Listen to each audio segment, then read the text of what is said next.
बिहार में शेष 3 चरणों के चुनाव में 21 लोकसभा सीटों पर वोटिंग होनी है। इन सभी सीटों पर वर्तमान में एनडीए का कब्जा है।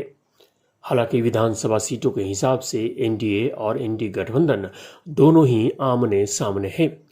5वें चरण में 20 मई को सीतामढ़ी, मधुबनी, मुजफ्फरपुर, सारण और हाजीपुर लोकसभा सीटों पर चुनाव होंगे। बिहार में लोकसभा चुनाव 2024 के 5वें चरण का मतदान 20 मई को सुबह 7 बजे से शाम 6 बजे तक होगा। बिहार की 40 लोकसभा सीटों में से पहले, दूसरे, तीसरे और चौथे चरण में कुल 19 लोकसभा क्षेत्रों पर मतदान हो चुके हैं। वहीं अब 5वें चरण में बिहार के 5 सीटों पर चुनाव होने हैं। 5वें चरण का चुनाव काफी अहम माना जा रहा है क्योंकि बिहार के कई दिग्गज नेता चुनावी मैदान में हैं। इस चरण में इंडी गठबंधन और एनडीए गठबंधन दोनों की प्रतिष्ठा दांव पर है। राजद सुप्रीमो लालू प्रसाद यादव की बेटी रोहिणी आचार्य के भाग्य का फैसला भी इसी चरण में होना है। रोहिणी आचार्य को बीजेपी के वरिष्ठ नेता और लगातार 3 बार सांसद रह चुके और लालू प्रसाद यादव को हराने वाले राजीव प्रताप रूडी से टक्कर मिल रही है। इस चरण में लोक जनशक्ति पार्टी रामविलास सुप्रीमो चिराग पासवान की किस्मत का भी फैसला जनता करेगी।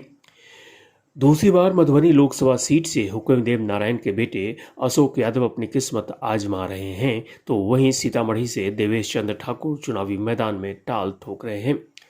पिछले चुनाव में यहां से जदयू के सुनील कुमार पिंटू, इसी तरह मधुबनी में भाजपा के अशोक यादव ने विकासशील इंसान पार्टी के बद्री पूर्वे को पराजित किया था। इस चुनाव में अशोक यादव का मुकाबला अली अशरफ फातिमी से है।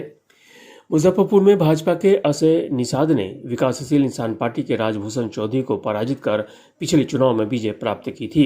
इस चुनाव में दोनों एक बार फिर आमने सामने हैं, हालांकि दोनों ने दल बदल लिए हैं। अजय निषाद कांग्रेस के टिकट पर चुनावी मैदान में उतरे हैं, जबकि राजभूषण भाजपा की ओर से चुनावी मैदान में हैं। इस चरण में कुल 80 उम्मीदवारों में से 6 महिला उम्मीदवार हैं, जबकि 74 पुरुष उम्मीदवार मैदान में हैं, जिनमें से 35 उम्मीदवार निर्दलीय हैं, जबकि 15 उम्मीदवार बड़ी पार्टियों से मैदान में हैं, जहां सबसे ज़्यादा 26 उम्मीदवार मुजफ्फरपुर से मैदान में हैं। वहीं सबसे कम 12 उम्मीदवार मधुबनी में हैं। इसके अलावा सीतामढ़ी, सारण और हाजीपुर में 14 उम्मीदवार हैं।